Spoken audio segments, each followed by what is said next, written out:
The floating house. Sam lived in a small house by the river and always dreamed of adventure. One day, the river rose unusually high and completely covered his house. But instead of sinking, the house floated on the river. Ollie explored the house and found that each room opened into a different world, a tropical island, a desert, and an underwater realm. In the end, he realized the house was part of a magical experiment designed to test his imagination and intelligence. He returned to the riverbank enriched with new experiences and inspiring ideas. The legend at the museum. Sarah was fascinated by antiques and decided to visit a museum known for a legendary old statue. As she toured the museum, she noticed that the statue seemed to change slowly. Each time she approached it, it displayed new colors. At one point, the statue began to move and revealed a hidden room behind it. Inside, Sarah discovered an ancient map to a lost city beneath the earth.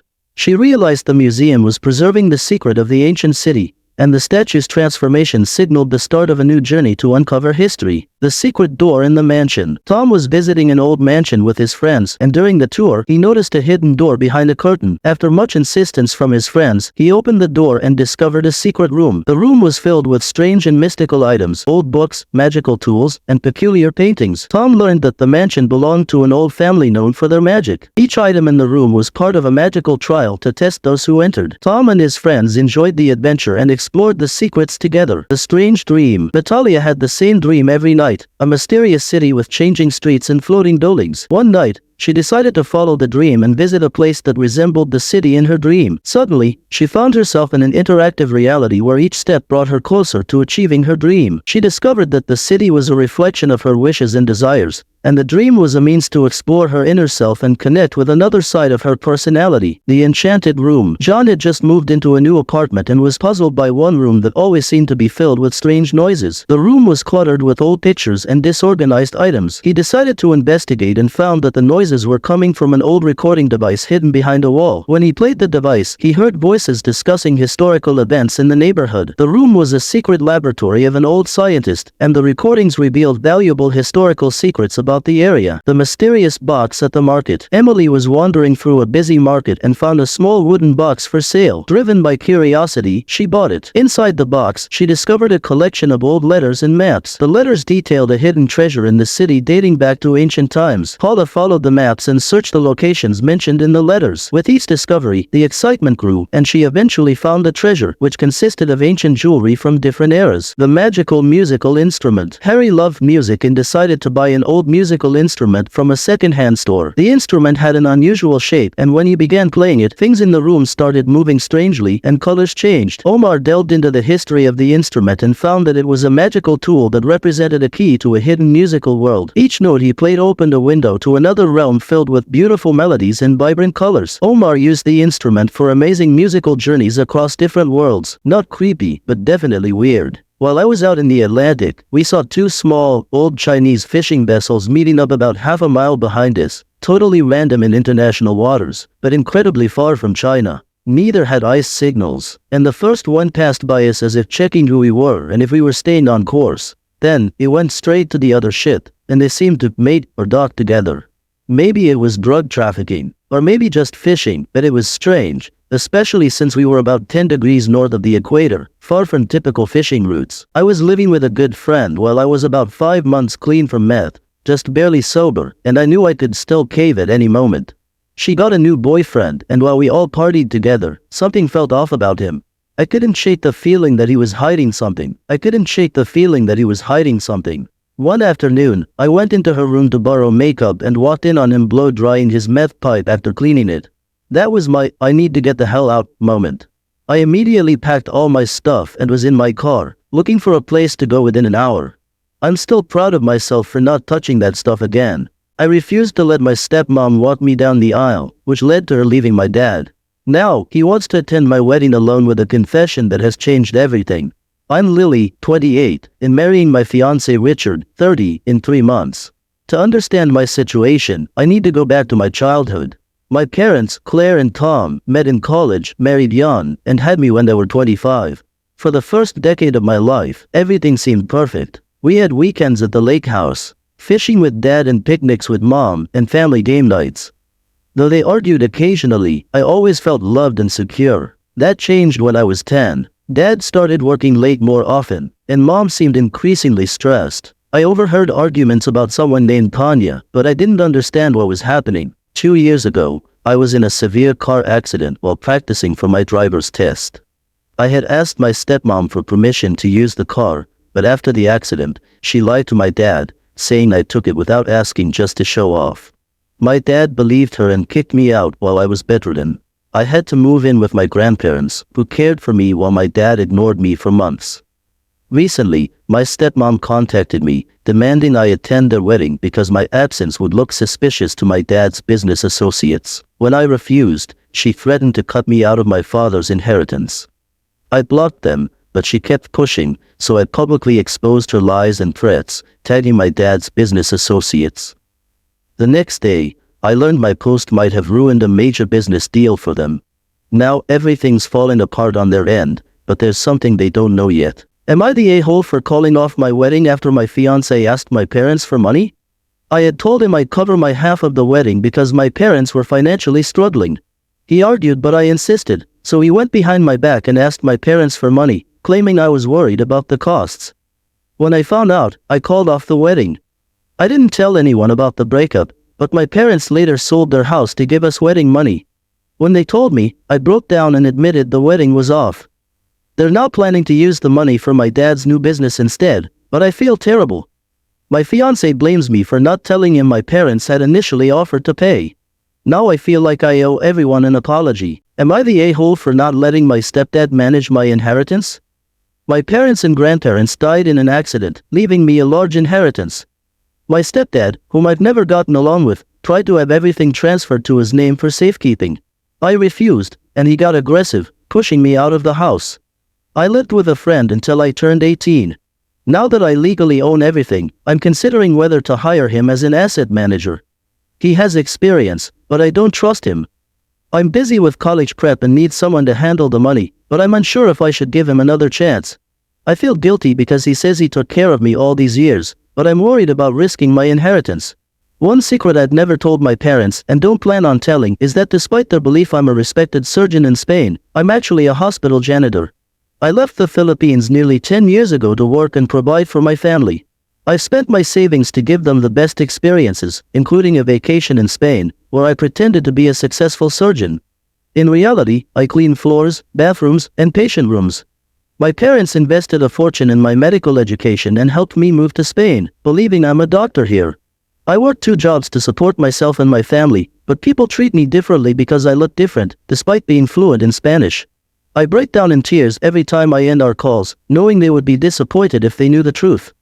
The worst thing my parents caught me doing was spying on my friend through a blurry bathroom window. I thought I was watching his mom, who I found attractive, from my bedroom window. I kept the blinds open to catch glimpses when the bathroom light was on. Later, I discovered that his mom's bathroom was on the other side of the house, and the figure I was watching was actually my friend, not his mom. My parents caught me in the act, and it was incredibly embarrassing when I realized my mistake. Today, I heard about a girl who poisoned both herself and her father. A heartbreaking note was found in her dress, written for her mother. In it, she confessed, "Mom, I never had the courage to tell you what my father did to me. I thought you wouldn't believe me. These things made me feel dead inside. I was only 12 when it started. I didn't understand but knew it was wrong. I cried myself to sleep every night, feeling dirty and worthless. I tried to tell you once, but I was afraid you'd blame me. Recently, when I tried to get help, my father's brother denied it and called me a liar. Now, at 16, I hate myself more than him and feel I have no will to live. I hope in death I can finally find peace. My biggest regret is letting my twin brother stay at my house while I was on vacation, hoping it would help with his recovery. I checked in daily, but on the 3rd day, he didn't answer. I was worried but thought he might be busy. I cut my trip short and rushed home, only to find him face down on the living room floor, his phone just out of reach. He had tried to answer it but couldn't. He was already gone. It's been 9 months, and I can't close my eyes without seeing him there, alone on the ground. I never imagined I'd be sharing this, but I feel lost. 3 months ago, my wife of 15 years told me she no longer loved me and wanted a divorce. She'd been unhappy for a while, and though I was heartbroken, I agreed to move out, hoping some space might help. A week after moving into a small apartment, I lost my job due to company downsizing. I tried to stay hopeful and focus on improving things, But then my wife filed for divorce and sought full custody of our 2 kids. Without the means to fight back legally, I fell into a deep depression. I've been drinking too much and rarely leaving my apartment. Now, I'm 3 months behind on rent, and my landlord is threatening eviction. I haven't seen my kids in weeks because I can't bear for them to see me like this. I feel like a failure, both as a husband and a father. I'm struggling to find a way to rebuild my life. I've lost my family and my home. One of the most haunting yet beautiful final moments I experienced was with my best friend who was battling metastatic breast cancer. As I held her hand and kissed her cheek to say goodbye, she had tears in her eyes and wouldn't let go of my hand. I reassured her, saying, "I'll see you tomorrow, don't be sad." Through her tears and still holding my hand, she whispered, "I love you, don't you ever forget it." She closed her eyes and passed away right then, after a courageous 9-year fight with cancer. I sometimes wish my sister hadn't been born. She's autistic and needs constant care. She's not severely low functioning, but she's not high functioning either. She struggles with speech and sensory issues, which lead to frequent meltdowns. Since she was born, I've had to take care of her, and as I get older, the expectation for me to care for her only grows. I don't have much of a social life because I'm always busy looking after her. Whenever I have plans, my parents' plans take precedence, and I'm expected to step in when they're unavailable. Recently, I was about to go out to celebrate a friend's birthday when my mom told me I had to stay home to look after my sister so they could go out. We argued because she knew about my plans well in advance. In the heat of the moment, I said I wished my sister had never been born. I was grounded for a month and told I was disgusting for saying that. I know it was an awful thing to say and it's not my sister's fault, but I can't help feeling that things would be so much easier if she hadn't been born. One of the most horrifying moments of my life happened on a Wednesday night when my neighbor ran out of her house, screaming for help. Her son had been shot in the mouth. Called 911 and tried to help, but I was unsure how to perform mouth-to-mouth without risking pushing blood into his lungs. Waiting for the police and medics, I feared the shooter might have taken his own life upstairs. Thankfully, my son was still asleep in his crib, and my wife helped me clean the blood off my hands and arms. I broke down and cried in the shower until my wife came in to comfort me. After pulling myself together, I gave a statement to the police and went for a walk. Although I had quit smoking years ago, I bought a cigar and called my sister. Detective later informed me that the bullet had hit the child's spinal cord and he was not expected to survive. I'm taking time off work until my psychological evaluation and therapy session on Monday. Despite a difficult childhood, this incident rates a 9.5 out of 10 on the horror scale for me, with only war and large-scale tragedies being worse. I tried going back to work the next day but found I couldn't manage it. Have you ever missed someone so much that you cried before going to sleep? My grandma used to come over every Sunday for dinner. She'd sit in her old chair by the window, sharing stories and laughter with us. Last winter, she got sick, and despite hoping she'd recover, she didn't. The last time I saw her, she was weak but still held my hand and smiled. Now, it's Sunday, and the chair is empty. Mom made Grandma's favorite pie, but no one has touched it. We all just sit there, staring at the empty chair. I refused to give my sister money, and she tried to shame me at Dad's birthday. Years later, her gambling addiction has caused chaos, and now I'm left to pick up the pieces.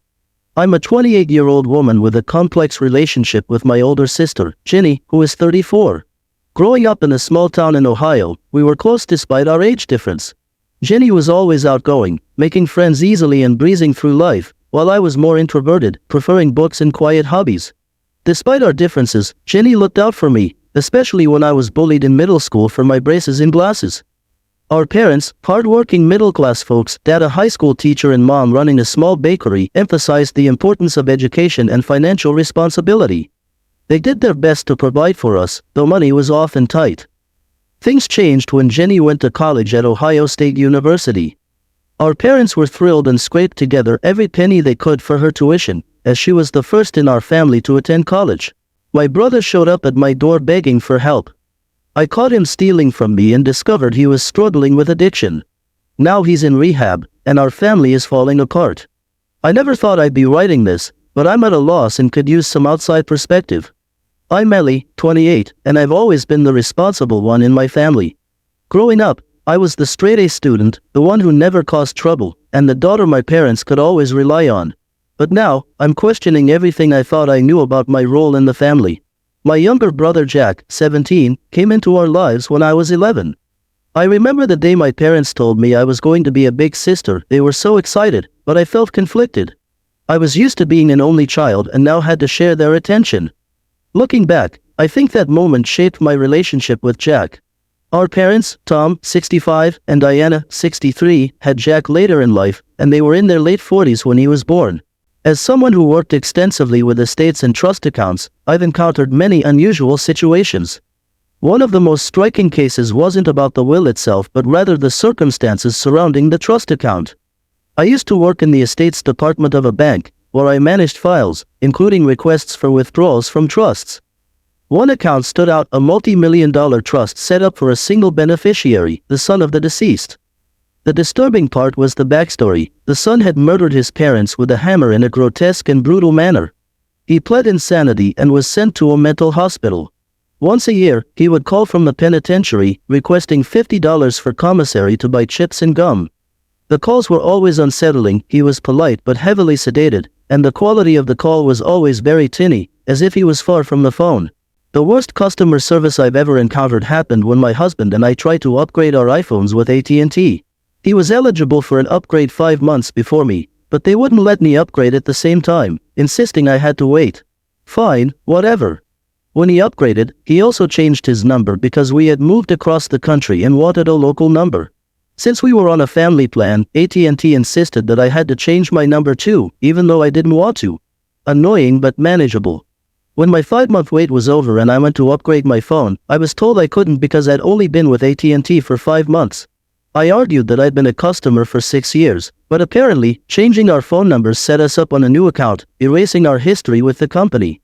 It took talking to multiple customer service representatives and a lot of frustration, but I eventually managed to get my new phone. To make matters worse, every new person I spoke to had a different story and insisted that what the last representative told me was wrong. As a boss in the army, I had to let go of a soldier for something pretty messed up. He had a tattoo on the back of his neck that he got a waiver for when he joined in the early 2000s. But in 2002, the army changed its tattoo policy, and all waivers had to be reevaluated. His tattoo, a tribute to his deceased child, didn't meet the new standards. Despite being a great soldier with no discipline issues, and me recommending him for promotion, he was forced out. My platoon sergeant, first sergeant, and I wrote letters of support, but nothing worked. He refused to remove the tattoo because of its meaning and was discharged faster than I've ever seen. He struggled at first but went back to college and found a job in IT. I haven't talked to him since 2005, but he was a good guy. It's ridiculous he got kicked out over something they originally allowed. My mom forced me to share a room with her new boyfriend's daughter, so I moved out. My estranged dad, Mark, stepped in, and what happened next was surprising. I never really knew what it was like to have a complete family. My dad left when I was just 2 years old, and my mom always said it was because he couldn't handle the responsibility of being a parent. I'm Jamie, 17, and for as long as I can remember, it's been just mom and me against the world. Growing up, I'd watch other kids with their dads at school events or in the park and feel a hollow ache in my chest. Mom did her best to fill that void. She'd cheer the loudest at my soccer games, help me with science projects, and even tried to teach me how to ride a bike, though it ended with both of us covered in band-aids and laughing. Mom worked incredibly hard to provide for me. As a nurse at the local hospital, she often took extra shifts to make ends meet.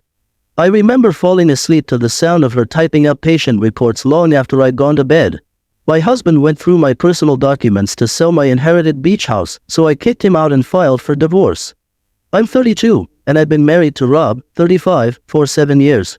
We have a blended family, my daughter Lily, 14, from a previous relationship, and Rob's 2 sons, Jack, 16, and Tom, 12.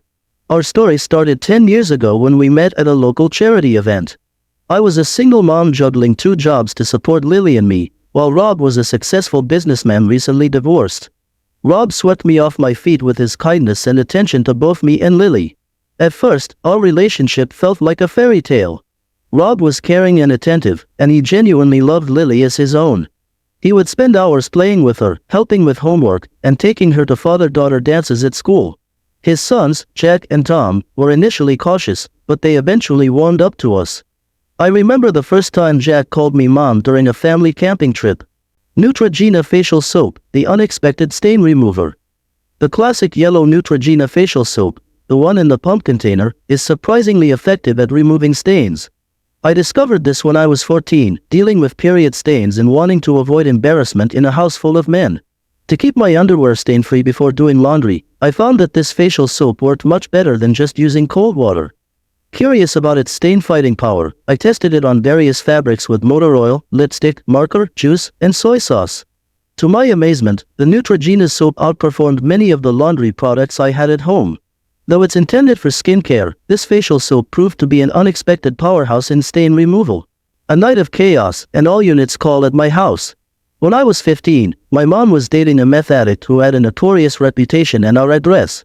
One night, things escalated violently. He began beating my mom, and when he swung at my 7-year-old sister, I called 911. I barely got out the address before he grabbed me and threw me. The dispatcher heard my panicked call and, given his reputation, dispatched every officer in the surrounding areas. By the end of it, over 20 police officers had arrived. To protect my sister and keep him from fleeing, I hit him with my mom's cast iron skillet just as the first officer arrived. He was cool about it, pretending he hadn't seen the skillet incident. It was a horrific night, and my mom was upset with me for months, but I'd do it all over again to protect my sister. Choosing work over family and its consequences. I'm Nancy, 32, and I've been married to Tyler, 34, for 6 years. We have 2 young children, Vicky, 5, and Freddie, 3. Our story began a decade ago at a friend's barbecue, where we bonded over shared interests and quickly became inseparable. We got married in a small, intimate ceremony, and both of us were determined to balance our careers and family life. However, I made a choice that would have significant consequences. I prioritized my high-paying job over spending time with my family. During one of my absences, my daughter drew a picture of our family that did not include me. This moment struck me deeply, highlighting the distance growing between us. When I returned home, I discovered that Tyler was having an emotional affair. The betrayal was compounded by the realization that my decision to focus on work had contributed to the rift in our family. The emotional and relational damage left me grappling with the impact of my choices on those I love most. Dealing with infidelity and broken trust.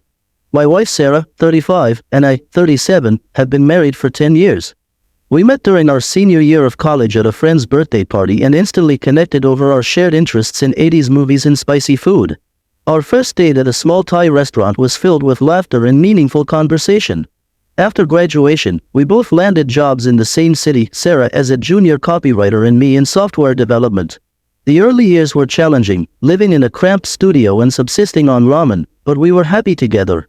As our careers progressed, we moved into a nicer apartment and eventually bought our first home, which we enjoyed fixing up together.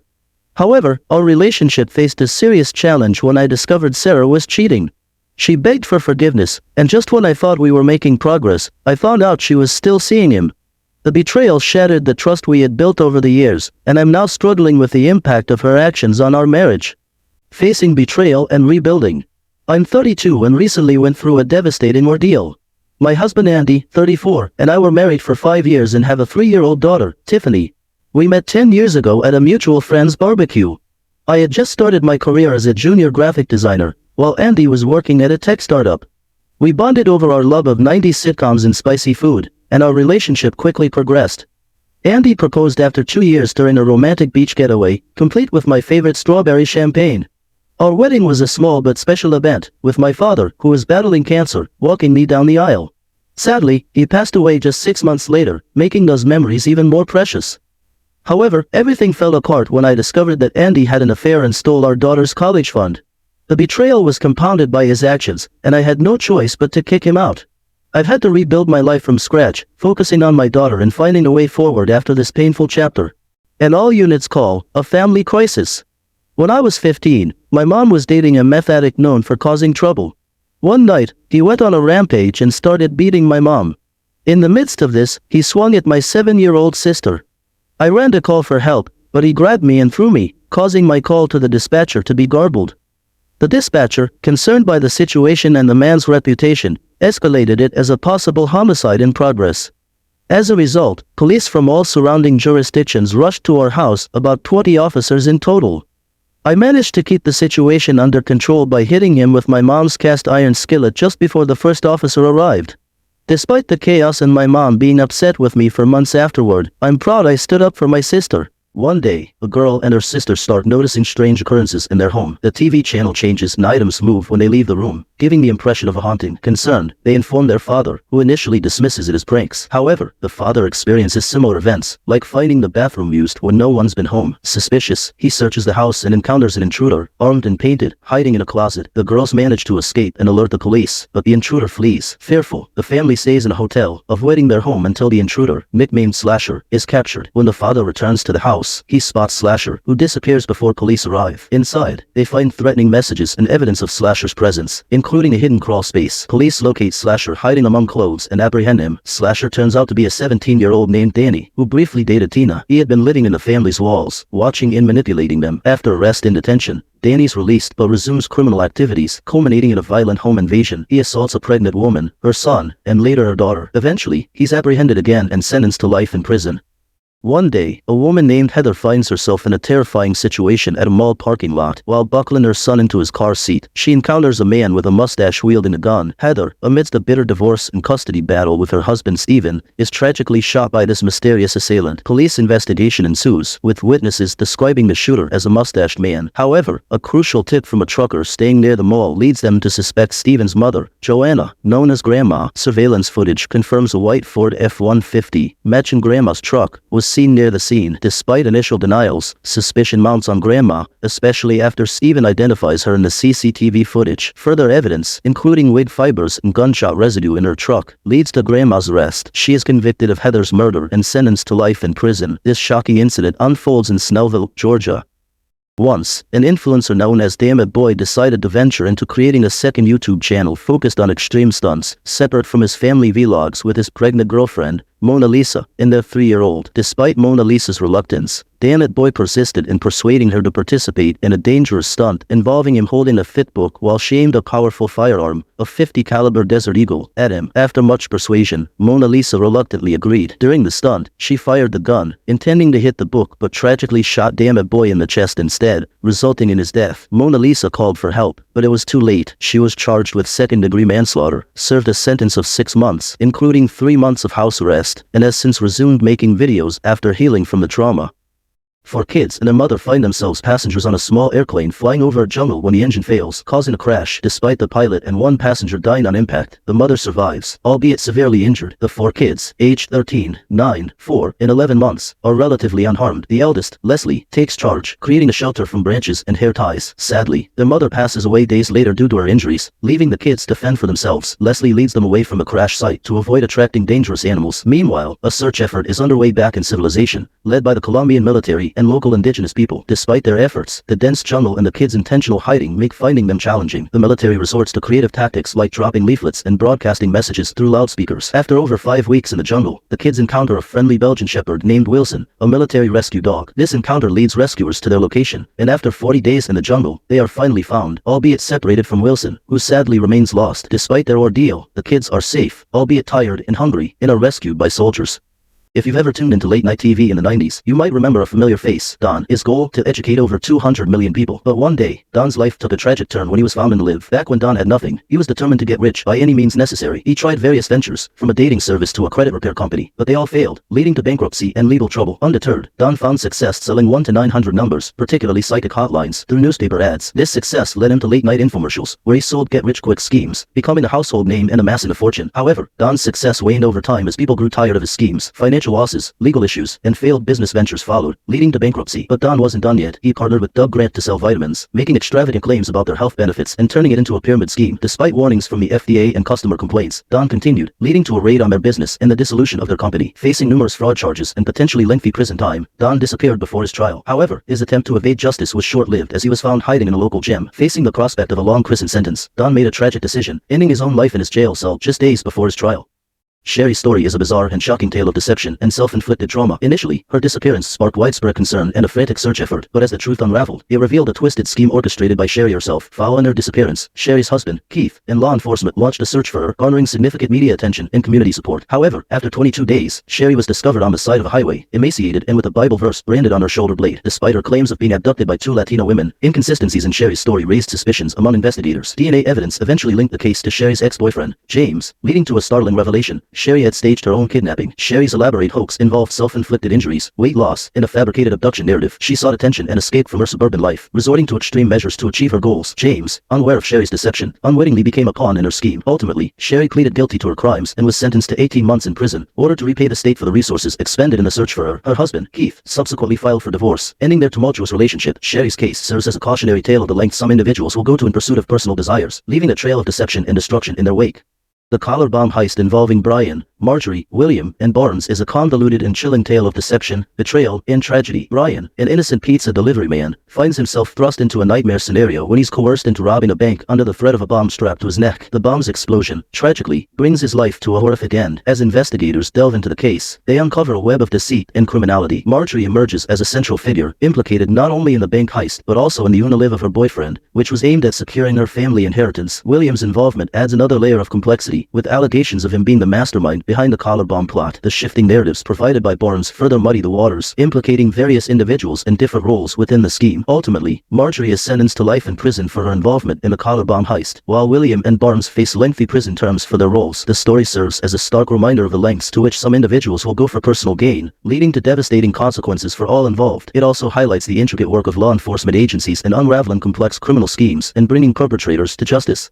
The tragic Una living of Egypt, a beloved and talented singer, shocked the community. Despite her lack of enemies, she fell victim to a brutal attack in her own home. The initial investigation focused on her ex-boyfriend, Kenny, but without substantial evidence, the case went cold. However, Egypt's brother, Dwayne, found solace and support in his relationship with Lindsay. Lindsay, determined to bring justice to Egypt's memory, took charge of the investigation. She rallied community support, organized protests, and pressured law enforcement to re-examine the case. With Lindsay's tenacity and Dwayne's persistence, the case gained momentum. State police eventually took over and utilized advanced tracking technology to trace the attackers' movements. 3 men were apprehended, each receiving significant prison sentences for their roles in the crime. Lindsay and Dwayne's unwavering dedication not only led to the resolution of Egypt's case, but also strengthened their relationship. Their journey from advocacy to engagement and marriage is a testament to the power of love and perseverance in the face of tragedy. What do you do when your kid says they're sick, but you think they're faking it? When I was 5, I had a tummy ache. My mom took me to the doctor, who asked if there was something at school I didn't like. I said yes, so he told my mom I was faking it. The next day, I said my tummy hurt again, but she didn't believe me and told me to stop lying. This went on for days, with my mom getting angrier while my tummy hurt worse. Finally, an after-school care worker insisted my mom take me to the ER. It turned out I needed an emergency appendectomy. After that, I stopped trusting my mom and felt alone because she didn't believe me when I needed her most. Surprisingly illegal. Did you know? In Texas, owning more than 6 sex toys is illegal. And in Missouri, it's against the law to masturbate a butterfly. Weird, right? Germany has its quirks too. Breaking out of prison is legal, but not in your prison uniform. But wait, there's more. In South Carolina, selling lemonade without a license is technically illegal. And in Alabama, walking down the street with an ice cream cone in your back pocket can get you in trouble. Why? Well, it dates back to horse thieves using ice cream to lure horses away. And here's a kicker. Parachuting inside St. Peter's Basilica in the Vatican is a no-go. Someone did it once, and they had to create a law just for him. He got away scot-free because the law didn't exist before his stunt. So, next time you think about breaking the law, remember, some laws are just plain bizarre. Men versus women. What's confusing? Ever seen that meme where a woman thinks a guy's conjuring other women, but he's really lost it in random thoughts? Well, as a guy, I get it. Like when I suddenly take a deep breath, and my wife thinks something's up, but really, I just forgot to breathe. Then there's the communication gap. I'll spend hours with friends, yet come home with zilch to report, while my wife can catch up with a friend in minutes, knowing their entire life story. And why do some men avoid the doctor or dentist until someone else drags them there? We can overlook a messy house, but spot a wrongly painted wall from miles away. Men and women, we're just wired differently, aren't we? Certainly. Here's a condensed version of the situation. I once faced a challenging situation when a customer failed a background check for a firearm due to a felony charge. Despite pressure from the customer's spouse and even threats, I refused to proceed with the sale, as it would have been illegal. The customer escalated the issue to corporate customer service, who demanded I sell the firearm to the spouse. I stood firm, and my store manager supported my decision, highlighting the attempt to coerce me into breaking the law. As a result, the customers were banned from the store, and the customer service representative was reprimanded.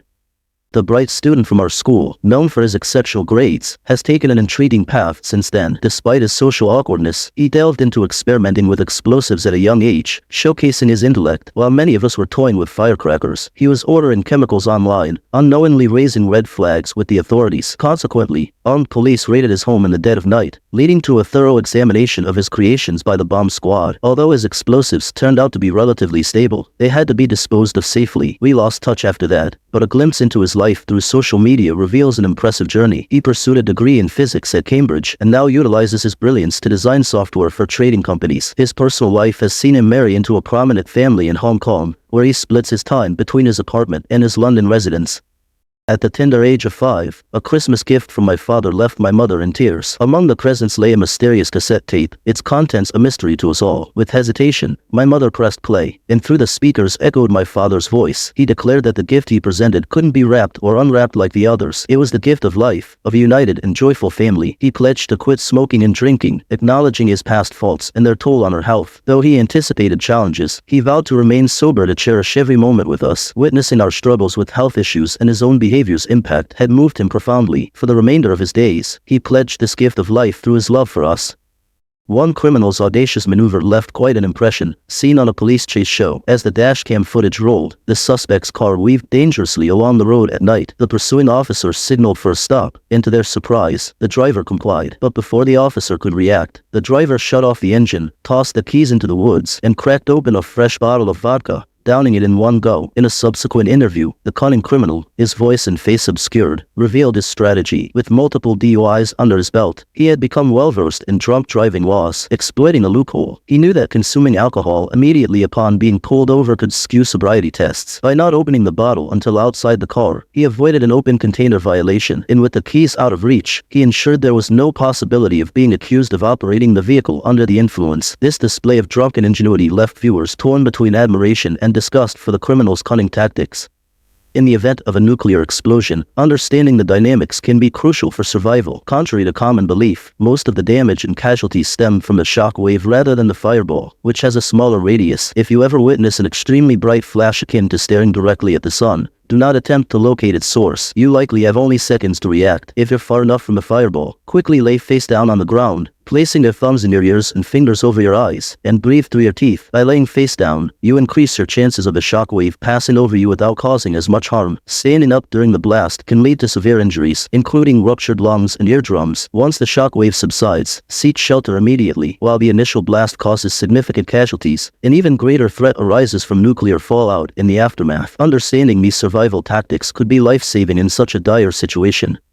Women often find themselves in situations where men unintentionally instill fear, as shared by a Reddit user. 3 years ago, she agreed to meet a guy from Tinder at a park, only to discover it was a heavily wooded area. Following him into the trail, they walked around, but as darkness fell, they got lost. The situation escalated when they stumbled upon a grave-sized hole in the dirt. With fear mounting, she suspected foul play, but stayed quiet. After an hour of stumbling in darkness, they found an exit. Reflecting on the terrifying experience, she confronted him about the poor choice of date location, fearing an ambush. Surprisingly, he admitted he hadn't realized the potential danger at the time. Despite the scare, they continue to date. This story underscores the importance of considering how actions can impact others' sense of safety, even when intentions are innocent.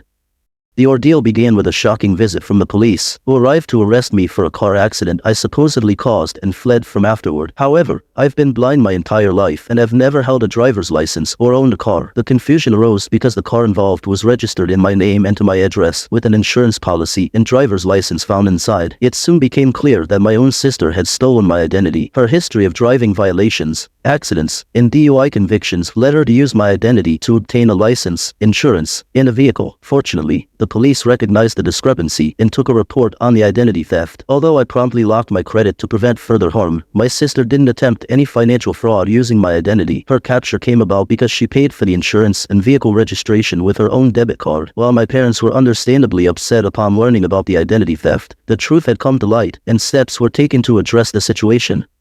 I experienced a bizarre incident that still puzzles me to this day. One night, while having a secret smoke, I reached up to place the ashtray in its hiding spot atop a high cupboard in my kitchen. Stretching on tiptoes, I lost my balance, causing the ashtray to slip from my fingers and crash to the floor behind me. I distinctly heard the loud impact and the subsequent clatter as it rolled away. Expecting to find a mess of ash to clean up, I turned around, only to discover nothing. I spent a good half hour scouring the kitchen for any sign of the ashtray or even a trace of ash on the floor, but it had simply vanished. The contents had disappeared into thin air. Even the following morning, after a restless night's sleep, there was no trace trace of it. To this day, I remain baffled by the mysterious disappearance of the ashtray, an event for which I have no explanation or proof.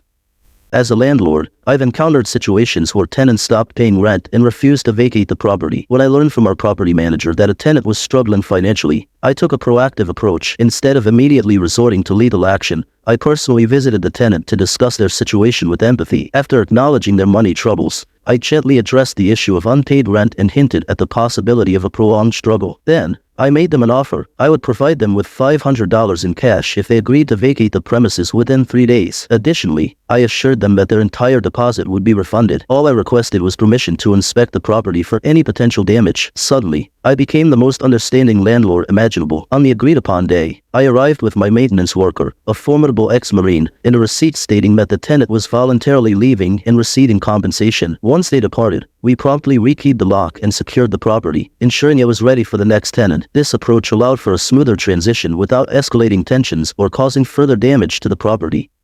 One of the most ingenious war tactics used during World War II was devised by the British. They came up with a plan to drop matchboxes behind enemy lines, each containing clear instructions for German soldiers on how to fake illnesses to be sent home from the war. Many tired German soldiers saw this as a golden opportunity to escape the battlefield. However, when Nazi leaders caught wind of their soldiers feigning illness, they became paranoid and stopped sending soldiers home under the guise of sickness. Unfortunately for them, this decision backfired. Soldiers who were genuinely ill were denied reprieve and sent back into combat. Consequently, illness began to spread rapidly among the German ranks, weakening their army significantly. This tactic not only succeeded in sending some healthy German soldiers back home, but also sowed seeds of distrust and illness within the German army, ultimately undermining their strength on the battlefield.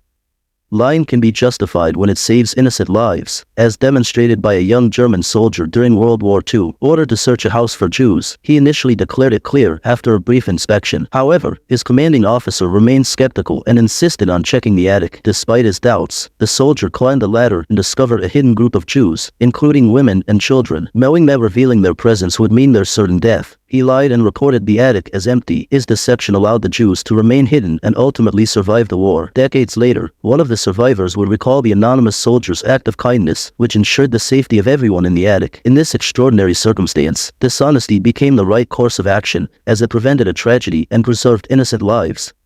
My younger brother's decision to donate sperm multiple times without my knowledge led to an unexpected turn of events years later. After my wife and I decided to explore our diverse backgrounds through Ancestry.com, we were inundated with messages from numerous individuals claiming to be close relatives. Initially perplexed, I reached out to these newfound relatives to inquire about their parentage. To my astonishment, they all shared a similar narrative: single mothers who had used sperm banks. It didn't take long for me to piece together what had transpired. Upon confronting my brother, he admitted to his actions and revealed that he had been asked to stop donating due to the statistical probability of his progeny meeting and potentially dating in the future. While this revelation was startling, it was reassuring to know that the sperm bank had ethical guidelines in place. With my brother's consent, I provided his contact information to those who reached out, allowing them to connect with their biological father if they wished. This unexpected journey has led to numerous revelations and connections, underscoring the complexities of modern family dynamics. As a nurse, I've had the privilege of being with many patients in their final moments, and one such encounter involved a poignant deathbed confession from a 102-year-old woman. Despite her age and frailty, she exuded kindness and grace, never once complaining, even in the face of illness. During a quiet moment after administering her pain medication, she chose to share a secret with me. With a heavy heart, she confessed that she had a son whom she had given birth to at the tender age of 17, out of wedlock. At a time when such circumstances were taboo and scandalous, she had hidden her pregnancy and delivered the baby alone in the family barn. Fearful of the repercussions from her family and society, she made the agonizing decision to wrap the baby and place him in a pond on the family farm. The weight of her confession left me speechless, my heart breaking for the pain and burden she had carried for so many years. Despite her deep remorse and longing for forgiveness, I assured her that she was loved and that there was a place for her in heaven. Yet, she remained resolute, convinced that she would not be reunited with her son or see the Lord. Shortly after sharing her story, she peacefully drifted off to sleep and passed away about an hour later. Her confession, though heartbreaking, served as a testament to the complexities of human experience and the power of forgiveness and compassion, even in the final moments of life. In an attempt to prevent a senior prank, my high school instituted a strict rule warning that any student caught participating would face consequences. However, this backfired when the seniors decided to organize an anti-prank. Each student planned to bring a potentially threatening item to school without actually using it. One student suggested bringing gallon jugs of water, which seemed harmless but caused panic among the teachers and administration. Fearing the worst, the school announced that they would begin confiscating the water jugs. This decision only fueled resentment among the students, who felt their harmless prank was being unfairly targeted. targeted. The situation quickly escalated as students took to social media to protest the confiscation of their water. Tweets and mentions flooded local news stations, painting the school in a negative light. Before the end of the day, reporters were on campus covering the controversy. In the end, the school's attempt to prevent a prank inadvertently sparked a much larger outcry and drew unwanted attention from the media. The students ultimately had the last laugh, proving that even the best-intentioned rules can backfire spectacularly. I realized my child was no longer a child when my son, in 8th grade, got suspended. I left work early to get him, and the principal told me he had beaten up 3 boys and broken one's arm. Horrified, I asked my son why. He said the boys cornered his friend and tried to make her strip, so he stopped them. When I asked the principal, he dodged the question. I told the school I didn't want my child there if they allowed sexual harassment and took him home. I decided to pull him from public school, but he said he didn't want to leave because who would stop it from happening again? That is when I realized my boy had become a man, willing to face trouble to protect a friend. My sister didn't invite me to her wedding, but invited all my friends, so they showed up in wild outfits as payback. As the older sibling, I was always expected to take care of her from a young age. My parents made me pick up after her, help with homework, walk her home, and play with her because they were too busy with work. Even after work, my mom often asked me to read her a bedtime story since she was too tired. My sister didn't make it easy. She often said mean things and had trouble with social cues, which got me into trouble. For example, my parents forced me to take her along if I wanted to go out with friends. Once, she came with me to my best friend's 13th birthday. We all gave my friend gifts bought with our pocket money, and she was thrilled. She also received a sentimental Barbie dollhouse from her grandparents. Though we were a bit old for Barbies, my friend loved it. Out of nowhere, my sister started giggling, and when we all turned to look at her, during an argument, I threw my parents' favorite line back at them, and it humiliated them. I'm 27 now, but growing up, I was the ignored middle child. My parents always claimed my siblings needed them more, so my needs were often unmet. Any attempt to get them to do something for me was met with accusations of selfishness and reminders that my siblings' needs came first. My brothers, now 30 and 25, were the golden child and the precious baby, respectively, while I was the unwanted middle child. They made this clear in various ways, from refusing to pay for my school supplies to neglecting my birthdays and Christmas. Yet, I was expected to drop everything for my brothers' events. My brothers received brand new cars for their 16th birthdays, but I was given a rusty bike from a garage sale and told I could have it if I fixed it up. After I did, they gave it to my brother instead. My child did something technically wrong, but I was proud of him for doing it. In grade 6, I got a call from his principal. When I arrived, the principal told me my son had pushed another kid. The school had a zero-tolerance policy on violence, so the details were deemed unimportant. I asked my son for his side of the story. He explained that the kid he pushed was beating up a classmate confined to a wheelchair, and he pushed the bully to stop him. The principal confirmed this was true and said my son would serve a 1-day suspension. I paused, then told my son we'd get up early the next day, go for breakfast, and he could spend the day playing video games. The principal, shocked, said I was undermining his authority. I replied that he was sending the wrong message and that my son's only option to prevent the bullying was to push the bully away. My daughter has been dating her boyfriend for 2 years. Before meeting him, she strictly told me not to mention his dad or any family members because he's not close with them. I respected her wishes and never asked what happened. I genuinely liked him, a responsible guy who truly loves my daughter. A few days ago, my daughter visited with him while I was fixing my car. He looked curious and asked what I was doing. I explained that I was doing basic maintenance like changing the oil and checking tire crusher. He admitted he didn't know much about cars and usually paid a mechanic. I was shocked and offered to teach him some basics so he wouldn't need to waste money on simple fixes. He was a fast learner and quickly picked up what I showed him. After we finished, I patted his back and said, "Well done, my son." His expression changed from happy to devastated, and he broke down crying on the floor.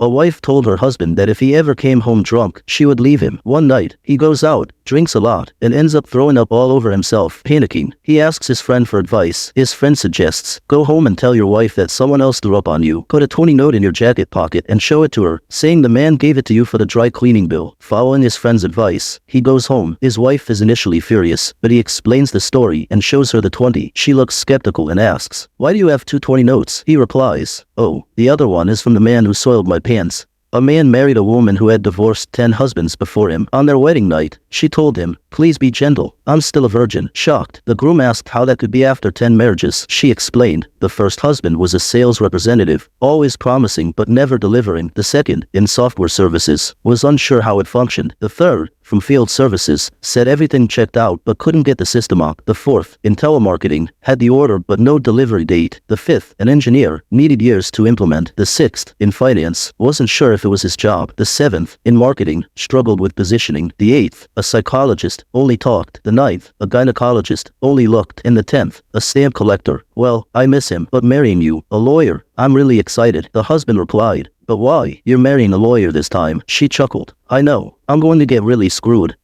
When I was 20, I moved out of my parents' house because I couldn't stand them. They favored my younger siblings, used me as free childcare, and had unfair rules about ownership. When I left, my dad told me not to come back. I found a small, cheap apartment and worked full-time for 2 years. Within a month, my parents begged me to return to watch my siblings. I refused, finally having time for myself. Dad later demanded I return home and pay rent because family is more important. I stood my ground, valuing my independence. We didn't speak for months, despite their initial resistance. They slowly accepted my decision. It was tough, but I managed on my own terms.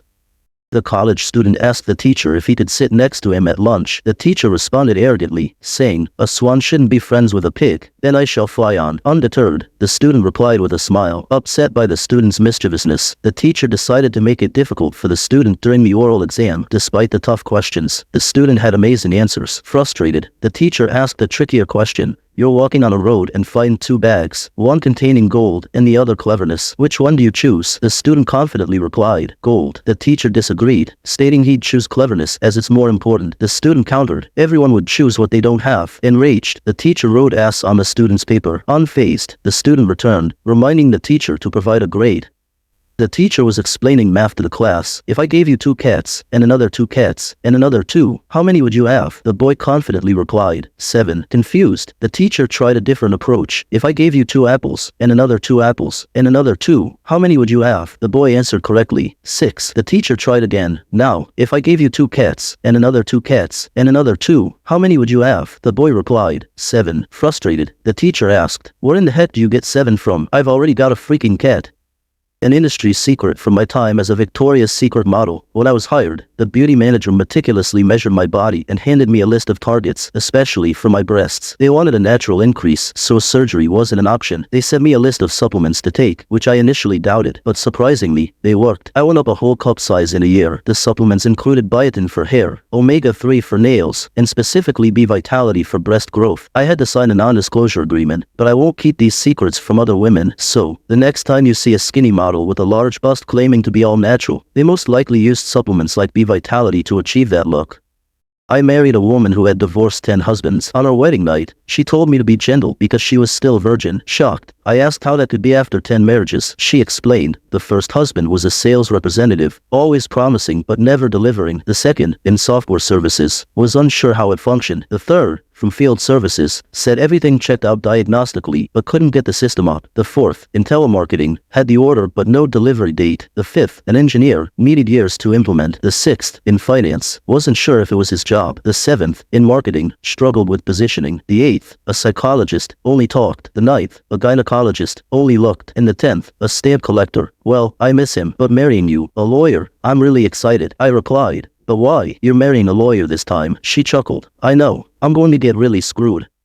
Kicked out as a teen due to false rumors spread by my brother. I'm now a successful 28-year-old woman. Growing up, my twin brother and I received vastly different treatment from our parents. They saw him as destined for greatness, while I was labeled the black sheep for enjoying sports and making friends over studying. The constant comparisons bruised my self-esteem, and birthdays were lopsided affairs as lavish parties overshadowed my presence. My childhood solace was my grandmother, who showed me kindness with chocolates and occasional pocket money. But as the years passed, parental favoritism morphed into emotional abuse. They mocked my grades and belittled my hobbies, leaving me feeling perpetually inadequate. Now, as a successful adult, my parents have reappeared, demanding money after abandoning me, but I refuse to let their past treatment define me or dictate my future. At her party, my mother-in-law Sharon tried to force-feed me a cake that I'm deathly allergic to. This incident followed a tense conversation about not wanting kids. Despite my clear boundaries, she persistently tried to convince me otherwise. After I firmly reiterated our decision, she turned cold towards me. While my father-in-law didn't seem bothered, my husband Frank assured me Sharon would come around eventually. But at her party, Sharon's actions proved otherwise. In my mid-20s, I focused on education, working hard to overcome challenges. During college, I became more social and developed a crush on a girl I asked out. She declined, laughing it off as unexpected, though it stung. I moved on, securing a good job thanks to my efforts. At work, Tony and Steve, both in their mid to late 30s, encouraged me to join them at the gym, helping me come out of my shell. They were a couple, great wingmen who boosted my confidence. Recently, I turned down my childhood crush, now a single mom, because she rejected me when I wasn't as attractive. Her friends pressured me to give her another chance, but I stood my ground. My parents, who effectively abandoned me, recently had another baby and want me to reconcile with them. However, I've told them they are the worst parents ever. I was born when my mother was just 16 and my father 17. Both families decided it would be best for me if my maternal grandparents raised me, while my biological parents got to live their lives. I always knew who my actual parents were, but our relationship was distant. My father left when he was 18, and my mother stayed until I was around 7, but we were never close. She treated me more like an annoying little brother than her son, showing no interest in my life or academic achievements. Even when she moved out, our interactions were limited to awkward greetings at family gatherings. By then, my grandparents were more like parents to me than she was. When I brought our new baby girl home from the hospital, my 3.5-year-old daughter wasn't too pleased with all the attention the baby was getting. I made a huge effort to include her in everything, telling her how much I loved her and appreciated her. Everything seemed fine until she came to me with a serious expression and asked when the baby would leave. Shocked, I assured her the baby was here to stay, but she insisted, saying 3 days was enough. I tried to reassure her, but she remained adamant until she came back with a hilarious observation. You wanted a baby, but they gave you one without teeth. Her wit diffused the tension, and eventually, she accepted the baby's presence. Crisis averted. My parents attempted to exert control over my life, prompting me to leave home at 18 and embark on a successful entrepreneurial journey. However, they persistently sought to undermine my progress at every turn. Their disdain for me traces back to their own thwarted dreams. They were once high school sweethearts with aspirations of worldly exploration, but those aspirations were dashed when my mother discovered she was pregnant during their college years. Despite their desire to terminate the pregnancy, familial pressure led to my mother dropping out of college, relegating her to a life of judgment and gossip. This tumultuous beginning characterized my early years. My mother's resentment towards me contrasted sharply with my grandparents' affection. In fact, for a significant portion of my childhood, I believed my mother was my sister and my grandparents were my parents, as she distanced herself from me. While my parents continued their relationship, I grappled with the confusion and hurt of being rejected by those who should have nurtured me. Despite this, my grandparents provided the love and care I needed, offering respite from my parents' indifference. My husband recently slapped my best friend after she stared at my chest, which has grown due to breastfeeding our baby. He's been showing signs of jealousy lately, particularly if anyone pays attention to me. During a family celebration, my friend Amy couldn't help but stare, and I jokingly remarked about her wanting a taste. Unexpectedly, my husband slapped her, declaring my honkers were his alone to admire. His action shocked me, but he justified it as territorial behavior, echoing his parents' support. Amy left, visibly upset, with a bruise forming in the aftermath. Despite her pain, she refuses to press charges, prioritizing our friendship. I'm torn between fear of being a single mother and concern for Amy's well-being. She reassures me of her support, offering solace amidst uncertainty. It's insane how someone can dump you over a mistake from the start of your relationship. We were together for 7 months, and he was the sweetest boyfriend. Then, he became friends with my ex, who falsely claimed I had hookups in the past and implied I didn't make anyone wait for sex like I did with him. That was enough for him to end things. I made him wait because I genuinely cared and didn't want him to think I was using him. Looking back, I see he was just being respectful, not uncaring. I explained this, but now we're incompatible. I regret not being more honest about my sexual history. The worst part, we share the same friend group, so I have to see him every day. This situation sucks. The downside to sibling fights is something my twin sister and I know all too well. We've never gotten along. If we were family, we'd probably never spend time together. Our entire lives have been a never-ending feud over little things. Despite our parents' attempts to mediate, it never worked. Eventually, we settled for being civil, and that was it. Recently, my parents called, begging me to visit my sister. I hesitated, wandering aimlessly around the house for hours. Finally, I decided to set aside my pride and go see her, but as I entered the room with a smile, it vanished at the sight of my mother weeping in my father's arms. I approached the bed, only to find my sister's mangled body, part of her skull crushed by a car. I tried to hold back tears as she smiled weakly at me, reaching out to squeeze my hand. Her eyes closed, and I couldn't stop crying as doctors ushered me aside. I wish I could turn back time and spend more time with her. You never know when they'll take their last breath. I'm really sorry to hear about the difficult situation you're facing with your son. It sounds incredibly challenging and emotionally painful. It's understandable to feel frustrated and hurt, especially when you've tried to support him financially and emotionally, only to be met with disrespect and entitlement. It's important to prioritize your own well-being and set boundaries in relationships, even with family members. It seems like you've reached a point where you need to take a step back and protect yourself from further harm. Disinheriting him and setting clear boundaries may be necessary for your own peace of mind. However, it's also worth considering if there might be underlying issues contributing to your son's behavior, such as mental health struggles or unresolved conflicts. While you're not obligated to tolerate mistreatment, seeking professional guidance or family therapy could potentially help address some of these deeper issues. Remember to prioritize self-care and surround yourself with supportive individuals who respect and appreciate you. If you need someone to talk to, don't hesitate to reach out for support.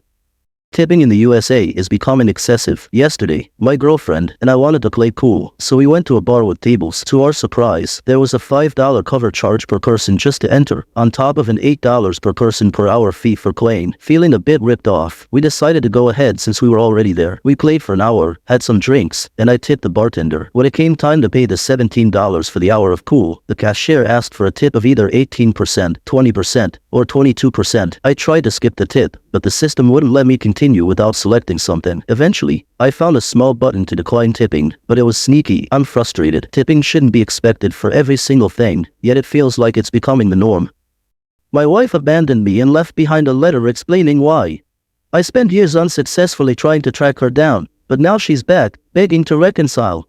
Before she left, my wife had been acting strangely for months, working overtime a lot and always on her phone. One day, I came home from work to an empty house. My wife, our kid, and all their stuff, even our emergency cash, were gone. I found a note from her saying she was leaving to be with someone who made her happier, someone I knew.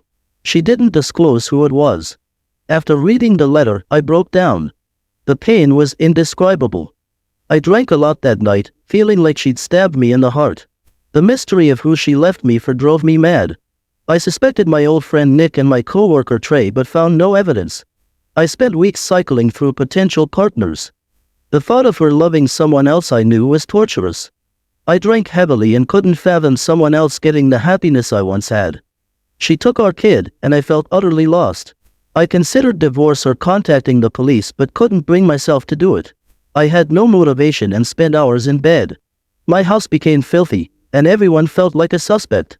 I checked her social media, called her coworkers, and even searched public court records for any trace of her. I found nothing. I lost my family, friends, and will to live. I considered hiring a private investigator but saw no point. Desperate, I called my brother Isaac. That conversation made me realize I wanted to live, so I agreed to see a therapist.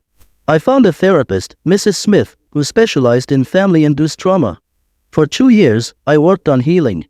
My pain turned into rage and resentment. I channeled this into going to the gym and cooking. I got fit and felt better mentally and physically.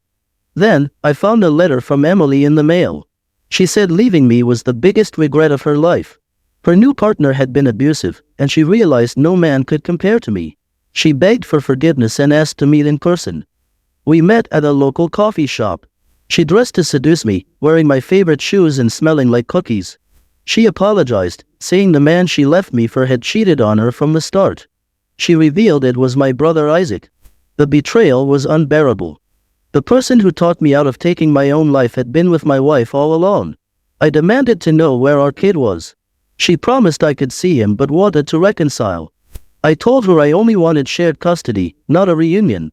She erupted in the coffee shop, screaming that our kid wasn't mine but Isaac's. She insulted me, saying she wanted me back only for my money. I felt overwhelming rage and resentment. We argued, and as I tried to leave, she hit me with a coffee pot. I woke up in the hospital with a head injury. After being released, I felt utterly betrayed and alone. I went to a bar, drank heavily, and blacked out on the sidewalk. The next morning, a stranger offered me drugs. Desperate to escape my pain, I accepted. That first high felt incredible, but the crash was devastating. I quickly became addicted, using my savings to buy drugs. I lost my job and sold my house, ending up on the streets. My addiction spiraled out of control. I started using stronger, cheaper substances. One night, I overdosed and woke up in the hospital again. My mother, who had somehow found me, demanded I go to rehab. Now, I'm in rehab, trying to salvage what's left of my life. I was serving in Iran when my wife passed away. Returning home, I became a single parent to a 3 and 1-year-old, overwhelmed by the responsibility. I sought help from Cass, my wife's friend, who was struggling with debts caused by her ex-boyfriend. Initially, Cass was a blessing, supporting me with household chores while I worked. However, she was soon diagnosed with a neurological disorder linked to her ex's abuse. Our arrangement was platonic, focusing on raising the kids together. Over time, I developed feelings for Cass, and there were moments of unexpected intimacy, like an unexpected kiss. Feeling hopeful, I arranged a special dinner for our anniversary, and everything seemed perfect. At the restaurant, before the entrees arrived, I confessed my feelings to Cass, only to discover she already knew thanks to a setup by our mutual friend, Joe. Initially shocked, Cass responded calmly, assuring me she valued our family and wanted me to be happy. She mentioned possibly moving out after her program, which confused me until I realized Joe's mischievous setup. We continued our dinner with a mix of emotions, and when I joked about my feelings for another woman, I smoothly revealed that woman was her, to her surprise and delight.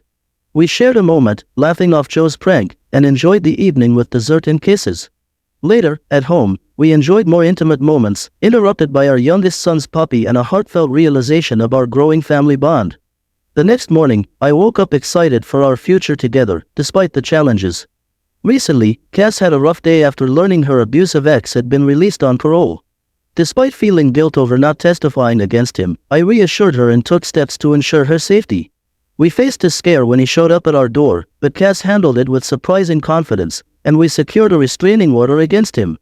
Life has had its challenges, including Joe's accident and recovery with us, but we've found happiness. Our relationship has deepened, leading to a beautiful intimacy and the joyous news of expecting our first child together. Our daughter, Kay, has brought new light into our lives, and despite occasional moments of reflection on my late wife, I feel she would be glad to see me happy and moving forward. Update 3, our baby girl, Kay, arrived a few months ago, and she has become the newest light of my life. She's absolutely beautiful, with a full head of hair and a calm demeanor that melts my heart.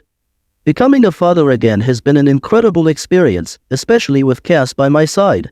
Cass is thriving in her career, which she loves deeply. It's a field she's passionate about and excels in, bringing her a sense of fulfillment that radiates through our home.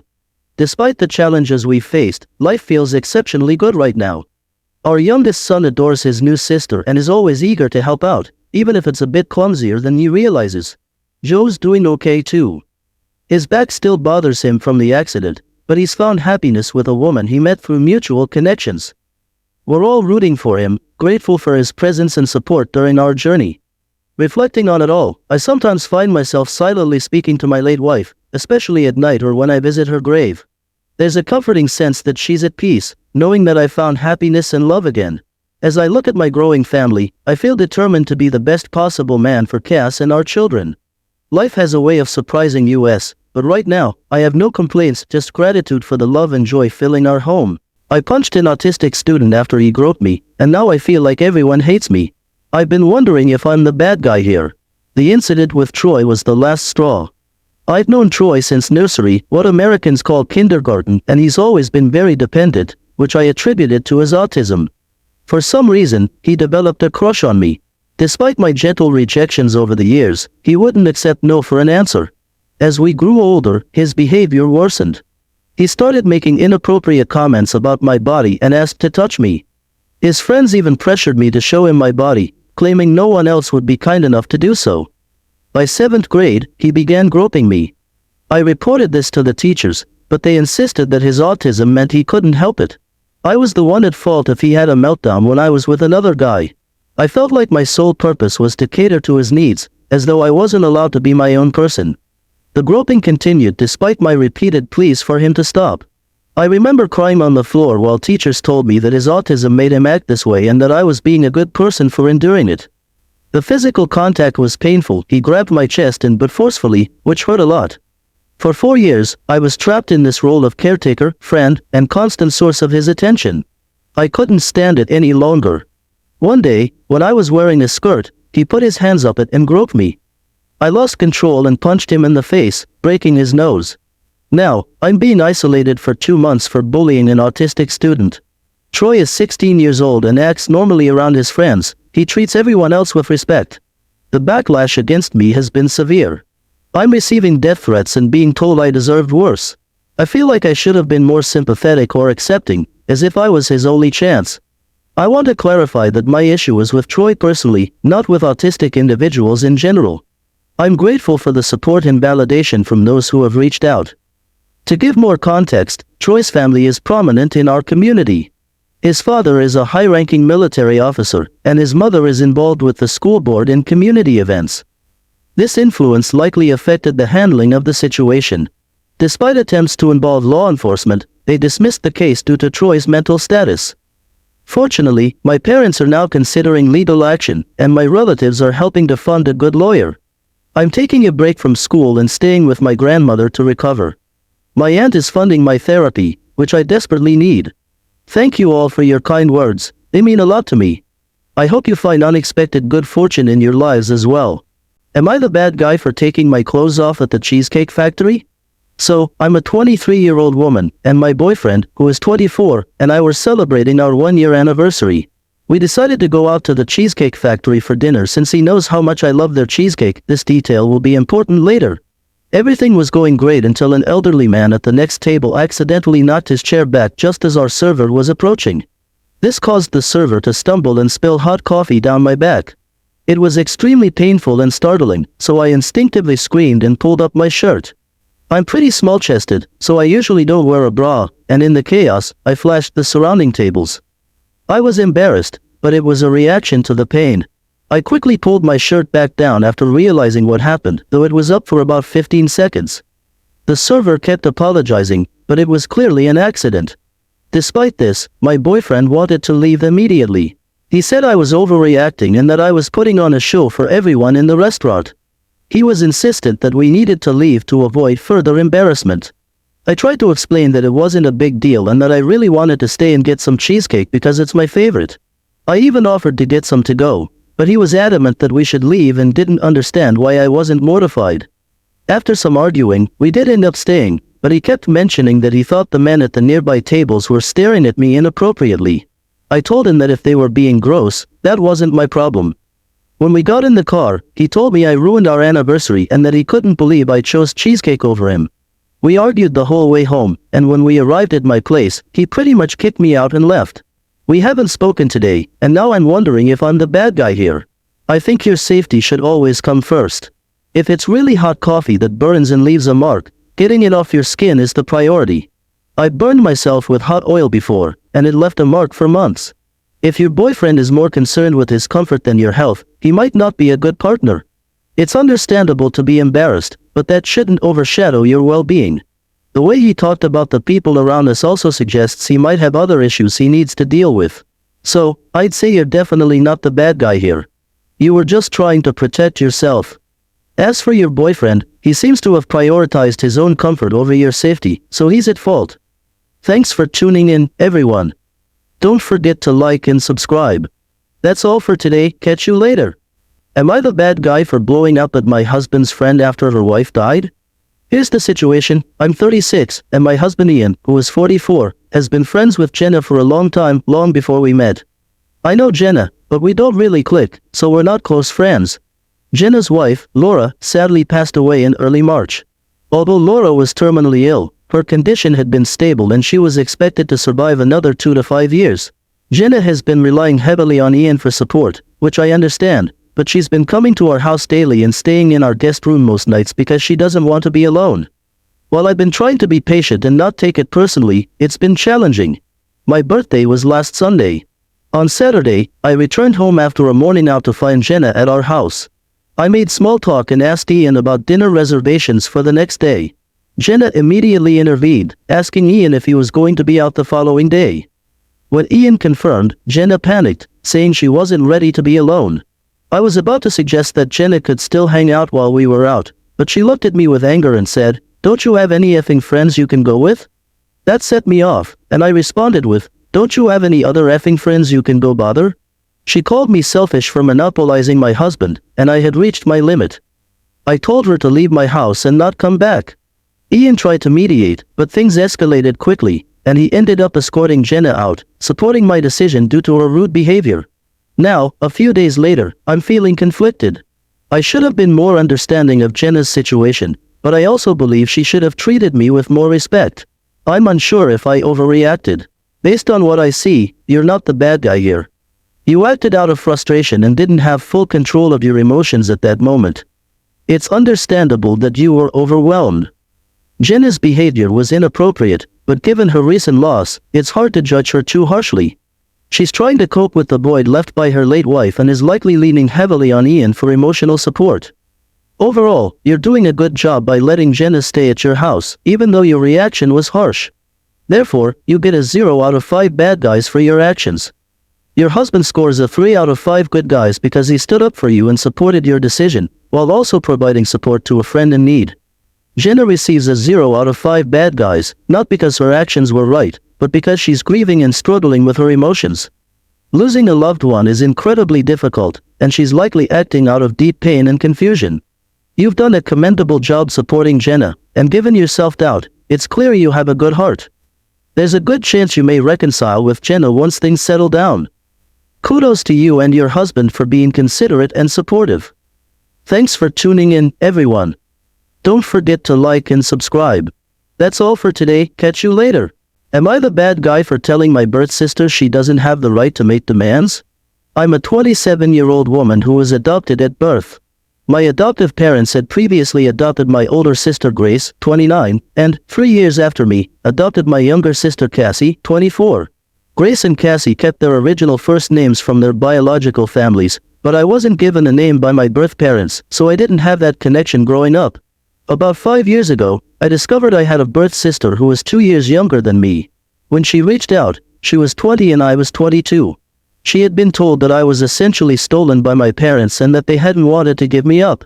She wanted to reveal this so-called truth and save me from my adoptive family. I told her I wasn't interested in having a relationship and didn't believe her parents' story. Although she heard a different version from her maternal grandparents, she chose to believe her parents' narrative. Despite my reluctance, she begged for some form of contact and, eventually, I agreed to occasional messages. However, over the past year, her behavior has become increasingly difficult. She often brings up the fact that my parents changed my name, even though they didn't name 2 out of 3 of us and kept the original names for Grace and Cassie. She's also fabricated a story about my parents leaving me with a blanket, which I've tried to correct. Recently, she demanded that I acknowledge her on social media as my real sister and create a post highlighting our relationship. When I refused, she accused me of choosing other stolen kids over my real sister. That's when I lost my temper and told her she had no right to make demands. I reiterated that I never wanted a relationship with her and that her continued demands were out of line. She called me evil and cruel for being honest with her. I'm now questioning if I was in the wrong. Based on what I see, you're not the bad guy here. You've made your feelings clear multiple times, and she's been persistently disrespectful and demanding despite your boundaries. Her behavior is indeed immature and entitled, which is why she gets a score of 1 out of 5 bad guys. Your birth parents also get at least 1 out of 5 bad guys for misleading her about the circumstances of your adoption, but your adoptive parents deserve a solid 6 out of 5 good guys for their kindness and support. Overall, you're in the right for setting boundaries and sticking to them. It's important to protect your own well-being from unnecessary conflict and drama. Thanks for tuning in, everyone. Don't forget to like and subscribe, it really helps out. That's all for today. Catch you later. In today's episode of Malicious Compliance, OP single-handedly destroys the HOA. Story 1, Right-Handed Ranger. A few years ago, my construction boss implemented a new rule. If we were even a minute late, he'd dock us 15 minutes of pay. He often arrived late himself, but this was his new policy to crack down on tardiness. The next day, I accidentally forgot my tape measure in my car and was late by 1 minute. My boss docked me 15 minutes of pay and chewed me out. So, I decided to sit on a bucket and refuse to work until my time officially started at 6:15. I told him if he wasn't paying me until 6:15, I wasn't working until 6:15. I pointed out that working for free was against the law, and if he kept pushing me, I might take legal action. He backed down quickly, and soon, everyone on the crew started doing the same, either staying in their cars until their time officially started or taking a stand like I did. This led to a significant drop in productivity and morale, and after a few weeks, his little policy was scrapped. Productivity and morale were restored, but he eventually fired me under dubious circumstances after I took time off to care for my sick mother. Still, standing up to him had its impact. Story 2, New P. A couple of years ago, I had a really obnoxious coworker who was lazy and always in the way.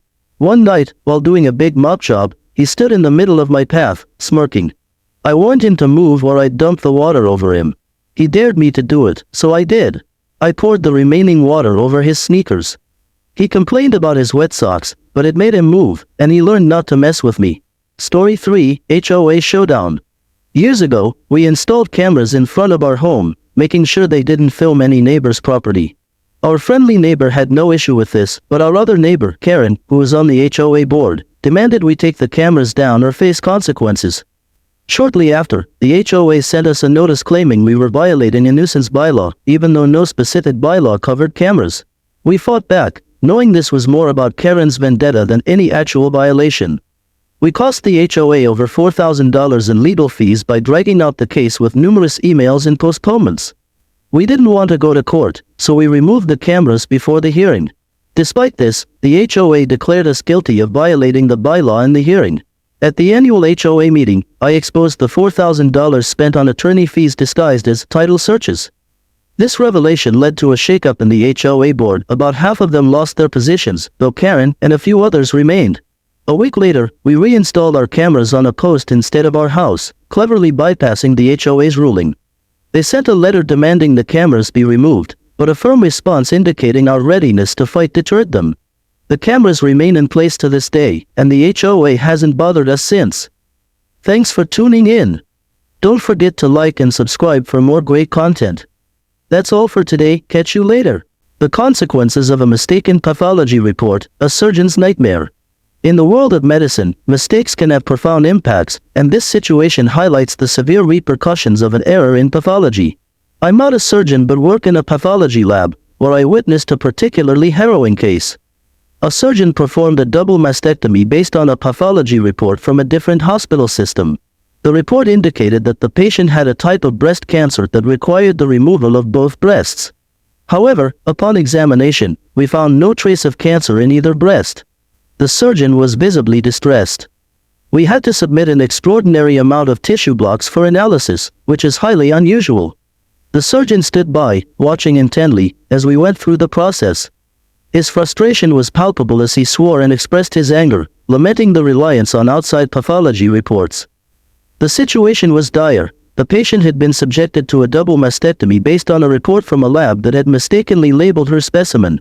This mistake led to another patient, who actually had cancer, receiving an all-clear result when she should have been treated. This was a truly tragic outcome, and the surgeon was deeply affected by the situation, as was the patient. It was a stark reminder of how critical accurate pathology reports are and how devastating the consequences can be when errors occur.